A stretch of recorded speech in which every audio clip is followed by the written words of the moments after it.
Hello everyone, discuss किया हमने CA institute ने किस तरह से एफआर के पेपर में नवंबर 23 में ब्लंडर्स किया। अगले वीडियो में हमने बोला भाई इंस्टीट्यूट जब उसका सुधार करेगा we are pursuing that, but इस दौरान क्यों ना हम हमारी कॉपीज को रिव्यू करके उसमें अगर कहीं इंप्रूवमेंट की गुंजाइश है तो वो इंप्रूवमेंट करें। मैंने आपसे रिक्वेस्ट की कॉपी शेयर करने के लिए, कई सारे स्टूडेंट्स ने शेयर की। पहले ही दिन में मेरे पास 229 कॉपीज आ गई। ये 229 कॉपीज का मैंने कुछ इस तरह का 10,000 पेजेस के प्रिंट आउट निकाले, सारे तो नहीं है ये 10,000 जितने उठा पा रहा हूँ मैं, और इन्हें मैंने इंडिविजुअली एक एक कॉपी को रिव्यू किया। इन सब के ऊपर इंडिविजुअल फीडबैक मैं आपके साथ व्हाट्सएप पे शेयर करूंगा। उस इंडिविजुअल फीडबैक से ज़्यादा इंपॉर्टेंट ये वीडियो है। इन सारी कॉपीज को एनालाइज करके I have tried to decode the marking scheme. More importantly institute question में कैसे टोटल 8 मार्क का क्वेश्चन है तो कैसे मार्क्स अलोकेट करता है। बेस लिया एफआर नवंबर 23 के पेपर को, पर जो इससे लर्निंग्स हमको वीडियो में मिलेगी वो हर स्टूडेंट जो मे चॉइस में एग्जाम दे रहा है वो सबके काम आएगी। Any CA final student, to some extent intermediate student also, you can see that you have the benefit of getting the learnings of what 229 plus students have written. मैंने इसके अलावा कुछ रैंकर्स की भी कॉपीज जो मेरे पास थी या मैंने उनसे कॉल करके मंगवाई, उसे एनालाइज किया और उसके बेसिस पे मैंने एक आइडियल आंसर शीट भी बना दिया आपके लिए। तो जितने भी मुझे एज सच बेस्ट आंसर्स मिले इन कॉपीज में, उन सबको कट कर करके एक पीडीएफ बना दी जिसमें आपके सारे क्वेश्चंस में जिसमें मैक्सिमम मार्क्स जिस स्टूडेंट के आए थे वो यहाँ पे डाल दिया। ये तो ठीक है, मोर देन दैट ये कुछ कंक्लूजन्स निकल गया। आपके मन में बहुत सारे डाउट आते हैं। जर्नल एंट्री में नरेशन लिख रहे हैं, राउंडिंग ऑफ के मार्क्स कैसे कटते हैं, कभी नहीं किया तो क्या होएगा, ऐसी छोटी मोटी चीज़ों से लेके सर क्वेश्चन में कभी ऑल्टरनेटिव आंसर्स देंगे तो क्या होगा, दे सकते हैं या नहीं, नोट लगाना इंपॉर्टेंट है या नहीं है, अजम्पशंस डिस्क्लोज करना इंपॉर्टेंट है या नहीं, और ऐसी इंसाइटफुल चीज़ आई है दोस्तों। I have seen certain cases में आपके साथ एक्सट्रैक्ट इंडिविजुअल शेयर करूंगा कॉपीज़ के, वह वी फाउंड कि स्टूडेंट ने 2 आंसर लिखे कि ये मेरे हिसाब से, और एक ऑल्टरनेट आंसर भी लिख दिया कि अगर ऐसा होगा तो ये होगा, और जो सही था उस पर टिक लग गया, जो गलत है उसका कुछ नहीं हुआ। नेगेटिव मार्किंग होती नहीं है। तो क्या मैं इसे यूज़ कर सकता हूँ? Where I am confuse, I am not suggesting that. इसलिए आप इसमें कोई भी कंक्लूजन निकालो तो एक बार पूरा वीडियो अच्छे से सुन के समझना, उसके बेसिस पे देखना। But to a large extent I have understood कि सीए इंस्टीट्यूट के कॉपी चेकर्स प्योर रोबोट है और उनको इंस्ट्रक्शन फीड कर दिए जाते हैं कि ऐसे चेक करना है, और वो बस उस चीज़ के आपको मार्क्स देंगे, बाकी किसी चीज़ के ना मार्क्स देंगे ना काटेंगे। वो इंस्ट्रक्शंस क्या दिए हैं टू अ लार्ज एक्सटेंट अपन इसको डिसाइफर कर लेंगे, ताकि अब आप अगली बार जब एग्जाम देने जाओगे तो आप पेपर पढ़ के वहाँ फोकस करना जिसके मार्क्स होते हैं, और इस चीज़ को कभी भी गलती से छोड़ना मत। मुझे उम्मीद है आप वीडियो देखने के बाद मुझे चैट में बताना कि ये वीडियो मात्र देख के आप हर पेपर में सिर्फ एफआर ही नहीं ना, आपका स्कोर आसानी से with your existing effort 4-5 mark improve कर सकते हो। लगेगा आपको अगर ऐसा वीडियो देखने के बाद तो बताना, अपन ऑडिट के लिए भी कुछ ऐसी मेहनत करेंगे। ये सब समझने के लिए दोस्तों you will have to first and foremost give me some time to let me take you once again through the FR November 23 paper. किसी ने नहीं दिया नवंबर 23 का एग्जाम, कोई प्रॉब्लम नहीं है। मुझे पेपर डिस्कस नहीं करना है, क्वेश्चन आंसर्स डिस्कस नहीं करना है। मुझे आपको ये बताना है कि इंस्टीट्यूट मार्किंग स्कीम में मार्क्स अलोकेट करता है तो कैसे करता है। मैंने इंस्टीट्यूट के कई सारे मटेरियल पढ़े, 10 दिन से काम कर रहा हूँ मैं इसके ऊपर। मैंने इंस्टीट्यूट ने रिसेंट में एक गाइडलाइन पब्लिश करी थी पेपर बनाने के लिए, पेपर सेट करने की, और उसके सजेस्टेड आंसर्स की मार्किंग कैसे होगी, उसको इसको इन सबको इंटरप्रेट करके फाइनली कुछ ये देखने में आया, जो भी पब्लिक डोमेन में अवेलेबल था, कि इंस्टीट्यूट हर क्वेश्चन में स्पेसिफिकली पूछता है डिस्कस करो या कंप्यूट करो अगर एफआर की बात करें, या अकाउंटिंग बताओ, प्रेजेंटेशन दो, डिस्क्लोजर दो। एक क्वेश्चन में हो सकता है वो मल्टीपल चीजें भी पूछे और हर चीज के मार्क्स बांट दिए जाते हैं। सिंपल। टोटल 120 मार्क का नवंबर 23 के पेपर में इंस्टीट्यूट ने ऑलमोस्ट 50, और एग्जैक्ट मार्किंग देखिए, मार्किंग स्कीम में एग्जैक्ट ऐसा पता पड़ा है कि इसके 3.5 मार्क है, इसके 4.5 मार्क, ये 1.5, 1.5, 1.5, 1.5, 1 ऐसा 49.5 मार्क्स प्योर अकाउंटिंग प्रेजेंटेशन, जैसे प्रिपेयर कंसोलिडेटेड बैलेंस शीट या सेगमेंट रिपोर्ट का डिस्क्लोजर आपको देना है, या लेजर अकाउंट बनाओ स्टॉक अप्रिसिएशन राइट का, ऐसे इसके इतने मार्क्स है 49.5। कई बार आपके मन में ऐसे डाउट आते हैं कि सर ये क्वेश्चन में क्या थ्योरी लिखना है या नहीं। अगर आपके मन में डाउट आया ना, ये हमेशा के लिए क्लियर हो जाएगा दोस्तों इस एक वीडियो से। तो कई क्वेश्चंस में वो लोग सिर्फ बोलते हैं कंप्यूट करो, यानी उसमें कैलकुलेशन करके आपको देना है। 1 रुपए की थ्योरी मत लिखो, आप कैसे कैलकुलेट किया, क्या किया, फिर भी मार्क्स है। पर कई क्वेश्चन में कंप्यूट एंड डिस्कस या विथ रीजनिंग कहते हैं, वहां पे आपको थ्योरी लिखना पड़ता है। ये कैसे पता पड़ता है किस क्वेश्चन में क्या है? ये सब क्वेश्चन में दिया है, और जैसा क्वेश्चन में दिया है वो रोबोट को वैसे ही फीड कर रखा है। रोबोट में बोलूं मतलब चेकर, और वो प्राइमरली प्योरली उसके बेसिस पे आपको आंसर देगा। तो आ जाओ, मैं आपको पूरा एफआर का पेपर दिखाता हूँ। पहला वाला क्वेश्चन कंसोलिडेशन का है, ये तो छोड़ ही दो, इसमें 8 स्टेप्स में उन्होंने मार्क बांट के दिए। क्वेश्चन में इतनी सारी गलती है, दिल दुखता है इसे देख के। सबसे बढ़िया अगर अपने को शुरू करना है, मैं आपको सारे क्वेश्चंस का रिव्यू करवा दूंगा, but let us come to, और सब में एक एक क्वेश्चन में मैं आपको ये भी बताऊंगा जो मैंने by and large average learnings देखी, क्या स्टूडेंट ने गलतियां की, क्या अच्छी चीज़ें करी, कैसे उसको मार्क्स मिले, कैसे उनके मार्क्स कटे। I try to share everything of that with you. जैसे फॉर एग्जाम्पल ये 5A वाला स्टॉक अप्रिसिएशन राइट वाला क्वेश्चन आपको ध्यान होगा। ये पूरे क्वेश्चन में पूरा नॉलेज दिया है। आप देखो आखिरी में क्या बोला है, compute bye fair value method stock appreciation right expense for financial year. 4 financial year के लिए आपको स्टॉक अप्रिसिएशन राइट का खर्चा निकालना। इसके इंस्टीट्यूट ने 3.5 मार्क दिया, और बाकायदा मार्किंग आप देखोगे तो उसमें लिखा हुआ मिलेगा 5A स्टेप 1 इतने मार्क्स, स्टेप 2 इतने मार्क्स। तो जिसके मैक्सिमम मार्क्स आए थे उससे मैंने इंटरप्रेट करके निकाला। इसमें सिर्फ कंप्यूटेशन है, क्या निकला, कैसे निकाला, क्या लॉजिक लगाया, लिखा किसी ने, नहीं लिखा, कोई दिक्कत नहीं। बस ये कंप्यूटेशन, यानी वो जो अपन एक टेबल बनाते हैं जिसमें हर साल की कॉस्ट निकालते हैं, वो सही है, मार्क्स मिल गए। सर इसमें अप्रोक्सीमेशन का इशू आया था, वो भी डिस्कस करूंगा क्या किया। Also provide a stock appreciation ledger from inception till closure. ये जो टेबल में इंफॉर्मेशन आई थी, इसी को उठा के आपको लेजर बनाना था। ऐसा भी हुआ दोस्तों, कुछ स्टूडेंट ने लेजर नहीं बनाया, पूरा कैलकुलेशन कर दिया। आपको मालूम है ये लेजर के 3.5 मार्क थे। और फिर उसके बाद में discuss whether this account is in the nature of liability और इक्विटी। मेजॉरिटी स्टूडेंट जिन्होंने आंसर सही किया, उन स्टूडेंट्स ने लेजर बना दिया, ये सारी की सारी चीजें कर दी, और उसके बाद में जब बात I discuss whether the account is in nature of liability और इक्विटी, ये लाइन लिखना, इसका आंसर लिखना भूल गए, इसका 1 मार्क था। और लिखना सिर्फ क्या था कि क्योंकि stock appreciation right cash outflow, it is in the nature of an obligation now edible by the entity, hence it is a liability not an equity, इसका 1 मार्क। मेजॉरिटी स्टूडेंट जिन्होंने पूरा सही किया उनको 7 मिले, 8 नहीं मिले। 8 भी कईयों को मिले जिन्होंने सिर्फ ये 2 लाइन लिख दी आखिरी में। मजे की बात सुनना चाहोगे तो ये सुनो दोस्तों, ऐसे भी स्टूडेंट निकले जिनका पूरा आंसर गलत है, पर ये वाली लाइन सही थी, तो उसका 1 मार्क मिल गया। तो इस पूरे क्वेश्चन को मैं पढ़ के क्या इंटरप्रेट कर रहा हूं, पहले क्वेश्चन से ही मुझे समझ में आ गया कि इसमें 3 चीजें पूछी है, कंप्यूट करना है, लेजर बनाना है, और साथ ही साथ में मुझे क्या करना है, डिस्कस करना है। सर इसमें कौन सी नई बात है, तो पता ही है हमें। हो सकता है दोस्तों मैं जो आपको इस पूरे वीडियो में बात बताऊंगा, आपको कुछ बातें पता हो, कुछ नहीं पता हो। आप ऐसे ही इवैल्यूएट मत करो इसमें क्या नया है, आप ये देखो कि क्या क्या चीज़ें आपको नहीं पता थी, आप उसे पिन पॉइंट करके आइडेंटिफाई करके नोट कर लीजिए, और उसे ध्यान रखिए अपने एग्जाम्स के लिए। कुछ के लिए ये सारी चीज़ें नहीं हो सकती है, कुछ के लिए कुछ चीज़ें नहीं हो सकती है। क्लास में पढ़ते समय अपन ध्यान देते हैं ये चीज़ पूछी है तो ये लिखना है, पर जब उसे अपन एग्जैक्टली देख रहे हैं कि अच्छा इसके इतने मार्क्स, इसके इतने मार्क्स, इसके इतने मार्क्स, और ये गलत करके ये सही करके भी मार्क्स लिए जा सकते हैं, तो कैसे मैं एग्जाम में अपनी मार्किंग इंप्रूव कर सकता हूँ। तो this was one particular question. इसमें राउंडिंग ऑफ में क्या किया था इंस्टीट्यूट ने, I will come to all that, but पहले मुझे सारे क्वेश्चन में ये बता देने दो कि आप क्वेश्चन जब पढ़ो एग्जाम में, तो आपको थ्योरी लिखना है या नहीं, जर्नल एंट्री देना है या नहीं, नरेशन देना है या नहीं, कैलकुलेशन बताने या नहीं, लेजर बनेगा, ये सब कैसे आप क्वेश्चन में जो लिखा है उससे ही देख सकते हो। क्यों? चेकर रोबोट है, उसको फीड कर रखा है, उसको उसके बाहर कुछ समझ नहीं आएगा। तो फीड कैसे किया जाता है? ये CSR का क्वेश्चन था सेक्शन 135 का। सबसे पहले इसमें बोला discuss the following situation, 8 mark का क्वेश्चन था, और इसमें 4 केसेस दिए हुए थे। हर केस का आपको प्रोविजन लिखना था, और उसका प्रोविजन के बेसिस पे आपको इंटरप्रिटेशन निकाल के कंक्लूजन देना था। जिन स्टूडेंट्स ने राउंड अबाउट प्रोविजन कंक्लूजन सही निकाला उनको 1.5 मार्क दे दिया। इसमें जो सबसे बड़ी गलती हुई जिसके कारण स्टूडेंट को इन जनरल 6 मार्क से ऊपर नहीं दिया, वो था आखिरी में पूछा गया डिस्क्लोजर।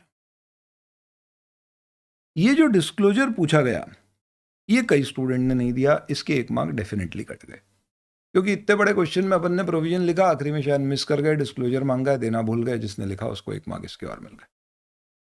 बाकी प्रेजेंटेशन के ऊपर तो जितनी जगह भी डिस्कस आया ना क्वेश्चन में, इंस्टीट्यूट ने आप ये समझ लो चेकर के डिस्क्रिशन पे 1 से 2 मार्क रखे। 8 मार्क के क्वेश्चन में 2 मार्क चेकर के या 1 मार्क चेकर के डिस्क्रिशन पे, उसको लग रहा है ओवरऑल प्रेजेंटेशन ये वो बेहतर है, उसने दिया, नहीं तो नहीं दिया।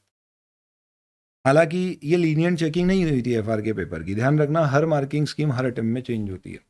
हम इवैल्यूएट करते हैं आज से 2-1 साल पहले जब मैंने स्टडी किया था तब में और अभी की मार्किंग स्कीम में इंस्टीट्यूट की तरफ से डिफरेंस है, आगे फिर हो सकता है।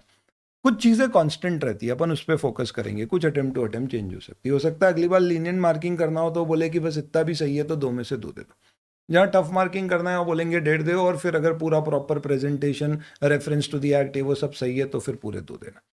तो उस सेंस में वो गाइडेंस के ऊपर डिपेंडेंट होगा। अगले क्वेश्चन में क्या था, 115 का क्वेश्चन था प्रिंसिपल ओरिजिन। पूरी कहानी दी है, फैक्ट्स दिया है, क्वेश्चन में पूछा आखिरी में यहां से है, discuss whether XYZ is a principal और एजेंट, खत्म।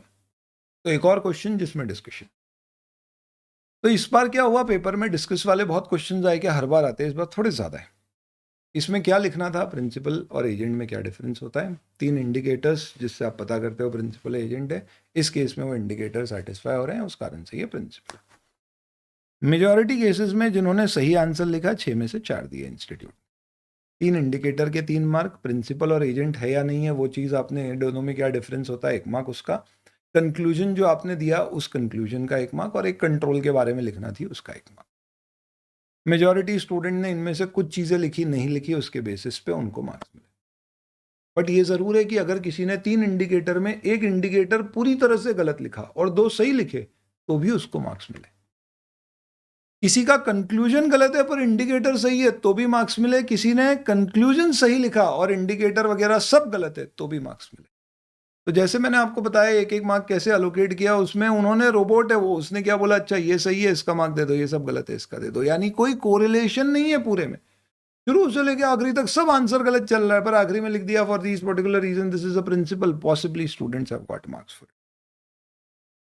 इसका मतलब क्या है, एग्जाम में इनकेस अगर आप कहीं अटक जाओ तो ऐसे क्वेश्चन में if you are sure about the conclusion but not really very sure about all the provision, you should still attempt the question. क्यों, मैं ये नहीं बोल रहा अपन तैयारी तो पूरी करते हैं, पर एग्जाम में जरूरत पड़ती है दोस्तों, हथकंडे सारे होना चाहिए। जंग में जाते हैं तो ऐसा नहीं है कि बस मशीन गन ले ली तो वही लेके जाएंगे, साथ में चाकू भी रखेंगे, कुछ हमारे छुपाए हुए हथियार भी होंगे, सब होंगे, कब किसकी क्या जरूरत पड़ जाए पता नहीं। अगला क्वेश्चन, ये तो बेहतरीन है दोस्तों, इसमें स्टूडेंट्स ने तो क्या खेला है। 115 का क्वेश्चन था, कंपैरेटिवली लेस डास्ट कॉन्सेप्ट है कि कौन सी कॉस्ट कॉन्ट्रैक्ट कॉस्ट का पार्ट बनेगी। 6 मार्क का क्वेश्चन और 6 केसेस, हर केस का सही आंसर देने पे 1 मार्क। मजे की बात सुनो, कुछ कॉपीज मैंने देखी जिसमें स्टूडेंट ने सिर्फ इतना लिखा, यस विल बी इंक्लूडेड, 6 के 6 में, और लकीली 4 सही बैठ गए और उसको 4 मार्क मिल गए। सर मजाक कर रहे हो, फैक्ट है, रोबोट है, ध्यान रखना। तो ये क्वेश्चन की तो सबसे बड़ी लर्निंग है। इसमें देखो सबसे पहले पूछा क्या, हर क्वेश्चन में ध्यान दो, पूछा क्या, whether following expense shall part of the cost incurred for obtaining a contract, give reasons. तो ये पर्टिकुलर क्वेश्चन में आपको 6 पार्ट के 6 मार्क्स मिलेंगे, और मार्क्स कब मिलेंगे, जब आप ये लिखोगे कि ए वो शामिल होगा या नहीं, बी आपको रीजन देना पड़ेगा।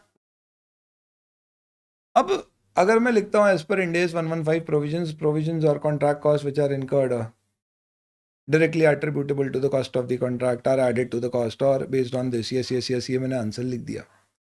तो अगर मैं क्या कर रहा हूँ, एक बेसिक रीजनिंग देके आंसर मेरे सही हो रहे हैं तो उसके बेसिस पे मार्क्स मिल रहे हैं। रीजन पूछा है तो आपको क्या लिखना है, आंसर और रीजन, इन दोनों को सही लिखने पे आपको मार्क्स मिलेंगे।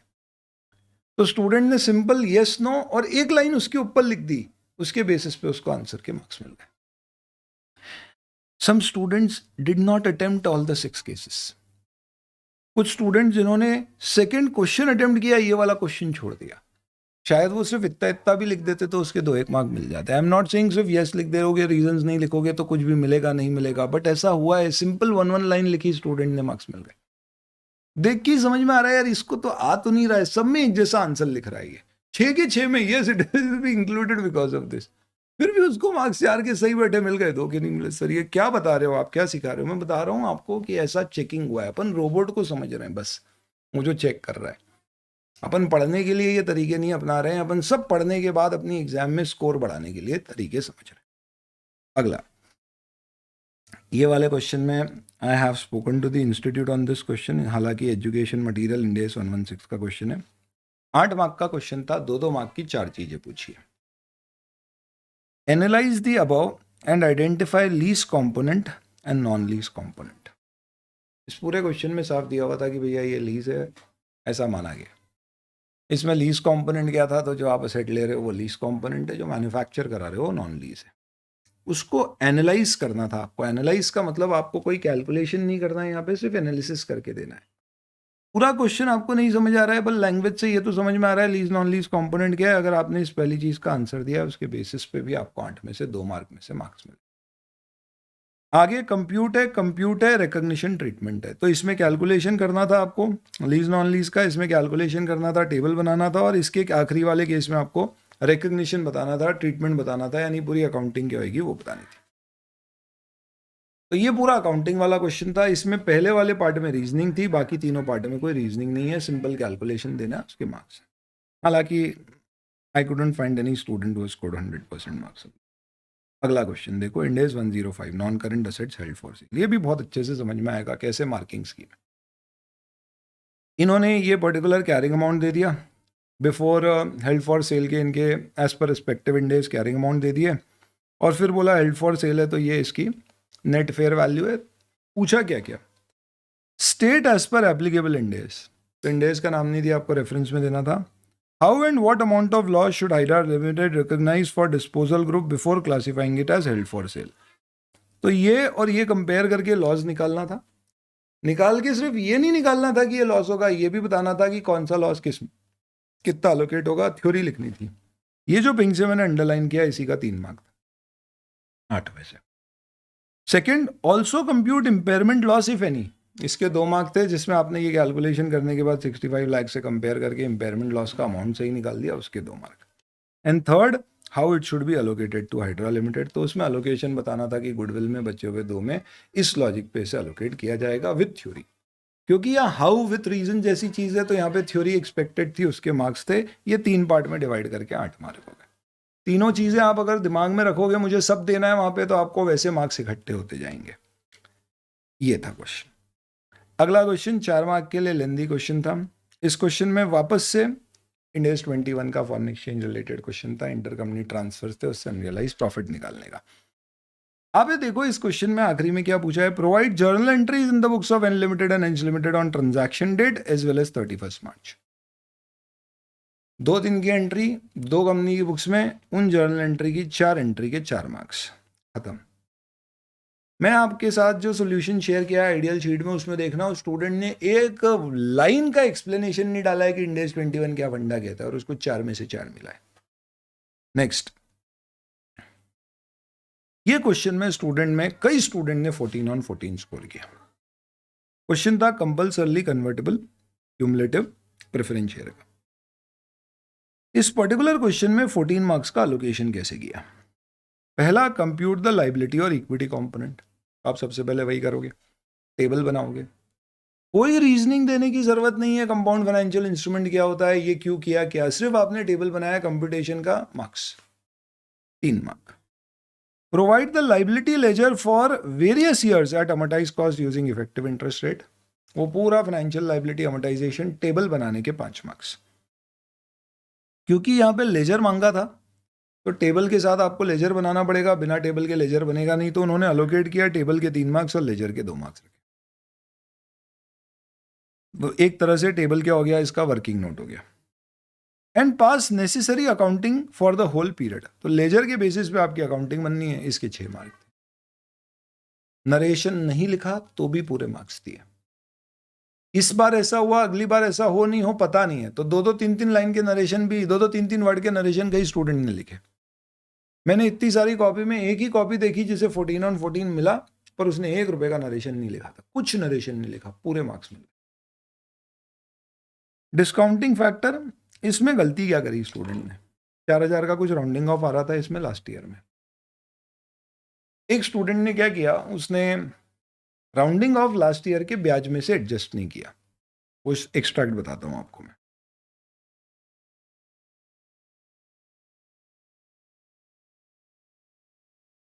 देखिए what he did is, last year में 4000 का राउंडिंग ऑफ था, तो ये इंटरेस्ट में से 4000 रुपीज कम करने थे, उसने नहीं किया। तो इधर 6 लाख का बैलेंस आ रहा था, इसका टोटल 6 लाख नहीं हो रहा था, कुछ 4,000 ये जो भी अमाउंट है उतने का डिफरेंस, 4,000 कुछ चिल्लर का डिफरेंस आ रहा था। आइडियली आपको ये इंटरेस्ट उतने रुपए से कम करके ये लेजर को बैलेंस करना था, ऐसी कोई बड़ी गलती नहीं है। सिर्फ इसके कारण उसके 3 मार्क कट गए इस पूरे क्वेश्चन। सिर्फ उसने क्या किया, सब कैलकुलेशन सही किया, आखिरी साल में ब्याज कम नहीं किया, 3 मार्क खा गया उसका इतनी सी चीज के लिए। पूरे क्वेश्चन में सब सही, सिर्फ 3 मार्क, इस एक गलती। राउंडिंग ऑफ करना है आपको लास्ट ईयर में क्या करना पड़ेगा, उसको एडजस्ट करना पड़ेगा। तो लास्ट ईयर का एडजस्टमेंट नहीं हुआ, उसके गए 3 मार्क उधर। दूसरा इसमें क्या हुआ, कुछ स्टूडेंट ने कंपल्सरली कन्वर्टेबल होने के बावजूद भी प्रिंसिपल अमाउंट को फाइनेंशियल लाइबिलिटी में शामिल कर दिया। अब ये तो बड़ी गलती है, और आपको मालूम है इस एक बड़ी गलती से क्या इंपैक्ट हुआ। गलती सिर्फ एक हुई, ये स्टूडेंट ने आखिरी में फाइनेंशियल लाइबिलिटी में प्रिंसिपल ले लिया, इससे इसका लाइबिलिटी इक्विटी कंपोनेंट खत्म हो गया, इसके 9.5 मार्क कट गए 14 मार्क्स के क्वेश्चन में। इसने सब स्टेप लॉजिकली सब सही निकाले, सिर्फ एक ही कैलकुलेशन गलत। इन 14 marks question he lost how much, 9.5 marks. यानी दोस्तों एक चीज समझ लो, एक गलती से जितनी चेन एरर्स होंगी सबके मार्क्स कटेंगे, क्योंकि वो रोबोट है, उसको बोल रखा है देख ये सही हुआ इसके ये मार्क है, लेजर ये सही हुआ ये इसके मार्क है। तेरे फिगर गलत आते जाए, भले ही एक ही कारण से गलत आ रहे, वो सबके मार्क्स काटेगा, उसके मार्क्स काटेगा। तो देखो क्वेश्चन ध्यान से पढ़ना कितना इंपॉर्टेंट है आपके लिए। देन ये प्योर थ्योरी क्वेश्चन था, इसमें तो दोस्तों आपको मैं कहना नॉर्मली थ्योरी है कि इसको क्या याद होगी, कॉस्ट कंस्ट्रेंट कैरेक्टरिस्टिक, ज्यादातर ने सेकंड वाला पार्ट लिया, characteristics of good financial statement. Good financial statement की क्या कैरेक्टरिस्टिक्स होगी, 11वीं 12वीं से पढ़ रहे याद तो कुछ है नहीं, फाइनल में भाई से क्या देखो आंसर लिखा, 2-3 पेज के आंसर लिखे बच्चों ने, उनको 2 मार्क 3 मार्क मिले, क्योंकि मार्क्स यहाँ पे सिर्फ किसके हैं, वो 6 पॉइंट है गुड कैरेक्टरिस्टिक्स के, वो 6 पॉइंट लिखे, मार्क्स मिल गए। देखो क्या लिखा, फुल्ली डिस्क्लोज गलत था, करेक्ट इन्फॉर्मेशन करेक्ट कर दिया उसने, रीजनेबल ट्रू डेटा गलत, एरर फ्री वो करेक्ट कर दिया। इसको भाई को देखो कितने 2 मार्क मिल गए 6 मार्क के क्वेश्चन ने, क्या मेहनत करी इसने, कुछ भी नहीं, जादू। तो ये हमें पता कैसे पड़ेगा सर एग्जाम में, ये जो थ्योरी क्वेश्चन आते हैं ना, इसमें इंस्टीट्यूट इतना ही एक्सपेक्ट करता है, इससे ज्यादा कुछ करता ही नहीं। स्टॉक अप्रिसिएशन राइट मैंने आपको पूरा बताया कैसे करना है। अब इसमें क्या हुआ, अप्रॉक्सीमेशन था, यहाँ पे नंबर ऑफ स्टाफ का इशू था, कैलकुलेशन ऐसा करना था कि पहले साल में जो छोड़ गए वो बचे हुए पे -2% करना। एग्जैक्ट आ रहा था 489.3940 कुछ। इंस्टीट्यूट ने 489 जिसने लिया उसका भी आंसर सही किया, जिसने 489.4 लिया उसका भी आंसर सही किया, जिसने 490 लिया उसका भी आंसर सही किया। तो यहाँ पे स्पेसिफिक गाइडेंस दी है कि भाई अगर राउंडिंग ऑफ में number of employ rounded off है to lower digit, higher digit, equal digit, हर केस में मार्क्स दिए। हर बार ऐसा हो जरूरी नहीं, पर इस बार उन्होंने ऐसा किया, दे हैव गिवन दैट, क्योंकि क्वेश्चन में तो एम्बिग्विटी थी थोड़ी सी, वो एक अलग बात है। ये दोस्तों एक ऐसा question where majority student didn't score at all. Operating segment है, न जाने क्यों सी कैटेगरी मानते हैं, डिस्पाइट द फैक्ट कि आप देखोगे तो पिछले 8 अटेम्प्ट में से 5 बार पूछा। और इस मालूम है इसमें स्मार्ट स्टूडेंट ने क्या किया, जिनको नहीं समझ में आया, जो यहाँ लिखा हुआ है ना सेम टू सेम वैसे का वैसा लिख के आ गए। बस उन्होंने एक रिकन्सिलिएशन अलग अलग से बता दिया, किसका रिकन्सिलिएशन, तो उन्होंने ऐसा लिख दिया sale to MD, other sale, export sale सब लिख दिया, और बाद में उन्होंने नेट माइनस कर दिया इंटर सेगमेंट ट्रांसफर सेल्स, और फिर टोटल आ गया सेल्स का। वैसे ही फिर प्रॉफिट, ये जितनी कॉस्ट वॉस्ट लिखी है सब ऐसा कर दिया, एचओ का कॉलम अलग बना के टोटल लगा दिया। उनको 8 में से 6 मार्क मिल गया, मालूम है। सिर्फ उन्होंने ये जो लिखा है बस उसको थोड़ा सा रेप्लिकेट कर दिया, एक इंटर कंपनी ट्रांसफर का अलग से एडजस्टमेंट किया, उसके मार्क्स मिल, बस कॉलमनर प्रेजेंटेशन दिया। और बाकी जिसने नहीं किया या कैलकुलेशन एरर ज़्यादा दिमाग लगा के किया, छोड़ दिया, मार्क्स कम हो गए। एंटिटी वाइड डिस्क्लोजर्स इसमें रिक्वायर्ड थे, सेगमेंट डिस्क्लोजर्स रिक्वायर्ड थे, मेजॉरिटी स्टूडेंट ने वो नहीं दिए, तो इसमें एवरेज जिन लोगों ने पूरा सही भी किया उनको 6 मार्क्स से ज़्यादा नहीं मिले, but that's a decent mark. पूछा क्या था, प्रिपेयर, तो बस 108 के हिसाब से प्रिपेयर करना। कई स्टूडेंट ने इसमें यह भी लिखा रिपोर्टेबल सेगमेंट निकाला, जिसके कोई मार्क्स नहीं मिले। क्यों? क्योंकि क्वेश्चन ने बोला ही नहीं रिपोर्टेबल है, बस बोला है सेगमेंट इन्फॉर्मेशन प्रिपेयर करो। हालांकि इसमें सारे रिपोर्टेबल थे तो शायद उसके मार्क्स नहीं रहे, तो सेफर साइड में निकाल दिया, तो बुरा नहीं किया। नेक्स्ट, अगला क्वेश्चन था आपका मात्र 4 मार्क के लिए। पूछा क्या है ये देखो, determine the value of intangible asset, also discuss the treatment of revaluation gain. तो आपको पहले क्या निकालना है, वैल्यू इंटेंजिबल एसेट की इन 3 सालों में, इसके 1-1 मार्क दे दिया। और ये डिस्कस रिवैल्यूएशन गेन, इस पे आपको रिवैल्यूएशन का अमाउंट सही निकला है तो एक लाइन में बताना था कि कहाँ जाएगा ओसीआई में, पीओरएल में, उसकी एक लाइन के 1 मार्क्स। अगला 6 क्वेश्चन, 5-5 मार्क वाले 4 क्वेश्चन। पहला क्वेश्चन था कि सब्सिडरी पहले कंसोलिडेट नहीं हो रही थी, इसके ज़माने में फर्स्ट टाइम अडॉप्शन हुआ, अब कैसे करेंगे। हाउ शुड 101 के अनुसार ऐसी सब्सिडरी क्योंकि पहले कंसोलिडेट नहीं हुई, एग्जम्पशन नहीं मिलेगा, आपको कंसोलिडेट उसके एसएफएस के बेसिस पे करना पड़ेगा। ये पैराग्राफ बेसिस आंसर दिया, बेसिक आंसर भी दिया है तो 3 मार्क मिल गए। अगर आपका कंक्लूजन सही है विद बेसिक रेफरेंस तो भी मिल गए। प्रॉपर इंटरप्रिटेशन से दिया तो ज़्यादा, स्टूडेंट ज़्यादा बहुत कुछ स्कोर नहीं कर पाए। ये वाला क्वेश्चन, कैलकुलेट, 1 रुपए की थ्योरी नहीं, कुछ नहीं, कैलकुलेशन किया, अपने मार्क्स आपके फिगर्स बता दिए क्या क्या। तो इन्होंने पूछा है लोन की बुक वैल्यू और एडिशनल अमाउंट कितना देना पड़े, ये 2 चीज़ आपने बता दी, 5 में से 5 स्टूडेंट्स को मिले इसमें। कैलकुलेट डेप्रिसिएशन कैरिंग अमाउंट, कोई थ्योरी नहीं, लॉजिक नहीं, कंपोनेंट अकाउंटिंग का क्वेश्चन था, क्या होता है कैसी होती है, बस 2 कैलकुलेशन दिए, 5 मार्क मिल गए।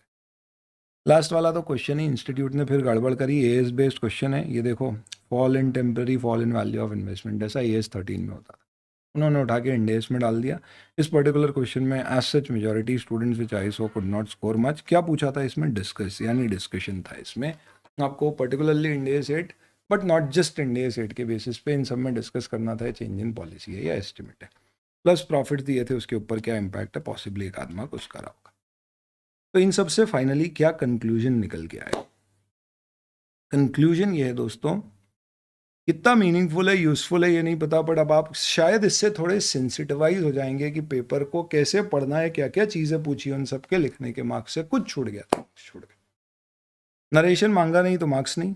हैंड राइटिंग तो दोस्तों मैंने ऐसी देखी है कि ये पढ़ ही नहीं पाओ आप, उसके बावजूद भी उसके पूरे मार्क्स मिले। स्पेलिंग मिस्टेक, ग्रामर एरर्स, इन सब से कोई लेना देना नहीं, जब तक ड्राफ्टिंग का क्वेश्चन नहीं आता ये सब मायने नहीं रखते, तभी तो लड़के टॉप कर रहे हैं, नहीं तो कहाँ से करेंगे। कॉस्मेटिक कोई मैटर नहीं किया एटलीस्ट इस पेपर में। डिस्कस वाले में हो सकता है जहाँ पे एक मार्जिन ऑफ एरर चेकर के लिए दिया था, बेहतर प्रेजेंटेशन होता तो वो शायद 1 आध मार्क ज़्यादा दे देता, but I don't think it is worth the effort. Rounding off मैंने आपको दोनों समझाया, एम्प्लॉइज और फाइनेंशियल इंस्ट्रूमेंट में क्या आया, जहाँ जहाँ डिस्कस आया क्वेश्चन का, right all correct points, add several incorrect points. अगर आपने सही सारे लिख दिए और कुछ गलत भी लिख दिए तो सिर्फ जो सही लिखे हैं उसके मार्क्स मिलेंगे, पर इनकरेक्ट के कोई मार्क्स नहीं कटेंगे। इंप्रेशन खराब होगा वो अलग बात है, पर मार्क्स नहीं कटने वाले। ऑल्टरनेटिव मार्क्स, अगर कहीं ऑल्टरनेटिव आंसर्स लिखे हैं उसके कोई मार्क्स डिडक्ट नहीं किया, सही है उसको टिक कर दिया, गलत को कट कर दिया बस। तो क्या मैं ये अप्रोच फॉलो कर सकता हूँ, आई डोंट नो, पर हुआ है ऐसा। अगर कंक्लूजन सही है पर रीजनिंग गलत है तो भी आपको मार्क्स मिले, 4 मार्क का क्वेश्चन है तो 1 मार्क। तो इसका मतलब नहीं भी आ रहा है तो कंक्लूजन श्योर है, रीजनिंग नहीं पता पड़ रही, प्रिंसिपल एजेंट वाला, तो आप लिख के आओ, मार्क्स मिलेंगे। चेन एरर से मल्टीपल मार्क्स डिडक्ट हुए, मैंने बताया आपको कंपल्सरली कन्वर्टेबल। मेरे हिसाब से मेरा ये कंक्लूजन है दोस्तों कि अगर आपके पास समय है तो आपको क्वेश्चन ज़रूर अटेम्प्ट करना चाहिए। समय अगर आखिरी में जो श्योर शॉट है पहले कर लो, आखिरी में समय कम बचा है तो जो क्वेश्चन नहीं आते उनमें जितना पार्ट श्योर शॉट आता है उतना आप आंसर लिख कर आ जाइए, आपको उसके मार्क्स मिल। वो देखा ना आपने कैसे वो आपको characteristics of good financial statement में मन से लिखी हुई 4 में तो सही बैठी मार्क्स मिल रहे, लक है बट ठीक है। कुछ सिली एक्ट्स जो प्रॉपर सिस्टमैटिक नहीं लिखते ना, उन्होंने ऐसी ऐसी गलती कर दी, सेगमेंट रिपोर्ट में प्रॉफिट आया फिर उसके बाद कॉस्ट आई, टोटल में प्रॉफिट और कॉस्ट का टोटल लगा दिया। क्वेश्चन नंबर 2 अटेम्प्ट किया, 2C जो नहीं था जिसमें 6 चीजें थी, कॉस्ट में क्या शामिल होगा नहीं होगा, वो अटेम्प्ट नहीं आ रहा था, तो जबकि सिर्फ यस नो लिखते तो भी शायद मार्क्स मिलते। कंसोलिडेशन का क्वेश्चन पहले ट्राई करना है, ऐसे पेपर में गलत रहा मेरे हिसाब से, करने के बाद समझ में आता है, पर ये सीख है हमारे अटेम्प्ट के लिए, आगे के लिए नहीं करना है ऐसा। इसका मतलब अगली बार तो मैं पहला क्वेश्चन पहले करूंगा ही नहीं, ये सब गलत भ्रांतियां हैं दोस्तों, ऐसा नहीं, पेपर हर अलग होता है, पेपर के हिसाब से डिसीजन लेना। Too much theory return in theory questions is not a good. बेवजह आप समय खराब करोगे, बाद में समय कम पड़ेगा। थ्योरी का एक लिमिटेड कंटेंट आपका काम का मिल जाए, मार्क्स मिल जाते, फिर आप कितना एक्स्ट्रा ज्ञान एग्जाम्पल जो जरूरी नहीं है, नहीं पूछा है कोई जरूरत नहीं, बच्चों ने इंडेक्स 21 वाले क्वेश्चन में भी थ्योरी लिखी, लॉजिक लिखे हैं, उसके कोई मार्क्स नहीं है क्योंकि लिखा हुआ है वहां पे बस जर्नल एंट्री दो, तो बस वही देना है। चलिए सारे पार्ट अटेम्प्ट नहीं किए, जैसे स्टॉक अप्रिसिएशन राइट में लाइबिलिटी और इक्विटी वाला एक एक्सप्लेनेशन 2 लाइन का नहीं लिखा, मार्क्स कट गए। यस नो से आंसर दिए, सेगमेंट रिपोर्ट में रेप्लिकेट कर दिया, मार्क्स मिल गए। तो इसके बेसिस पे दोस्तों what I have done is I have shared this particular question wise feedback with you. आप एक बार इसे गो थ्रू करना पूरा, टेलीग्राम में मैं आपके साथ शेयर कर रहा हूँ। इसमें हर क्वेश्चन में किस लेवल का ये क्वेश्चन था, क्या मार्क्स थे इसके, और comment on this particular question, average क्या मार्क्स डिडक्ट किए हैं, मेरे हिसाब से आपको कैसे अटेम्प्ट करना चाहिए था, और ये क्वेश्चन किस तरह का था, इसमें क्या पूछा था, डिस्कस था, कंप्यूट था, अकाउंट फॉर था, क्या था। और आगे से जब भी आप पढ़ाई करो, not just in the exams, अभी से ही जब आप पढ़ाई करो क्वेश्चन में तो फोकस करो, अच्छा ये चीज़ें पूछी है, उन सारी चीज़ों के ऊपर जवाब दीजिए। बताइएगा दोस्तों कि आपको लगता है ये यूजफुल था डिस्कशन, और इंडिविजुअल फीडबैक इन सारे स्टूडेंट्स को मैं दूंगा। कई सारी कॉपीज उसके बाद आई, ऑब्वियसली मैं उनको रिव्यू नहीं कर पाया हूँ, I try if time permits at a later stage, but I think इससे ही आपको मोर और लेस एक फीडबैक मिल जाएगा जो आपके काम आ जाएगा। इंडिविजुअल फीडबैक्स कल आपके साथ मैं शेयर कर दूंगा इंडिविजुअल आपके व्हाट्सएप के ऊपर, but this is basically what we have found out of checking all these copies, and you can see the answer sheet which I have prepared, the ideal answer sheet. I'm sharing all of that on the Telegram channel. I'm sharing these extract from the student copies because I told you earlier कि आप share करोगे तो मैं share करूँगा with the students for their own benefit, so that is why I'm sharing. ऐसे भी उसमें किसी student का कोई नाम वाम नहीं है. Thank you.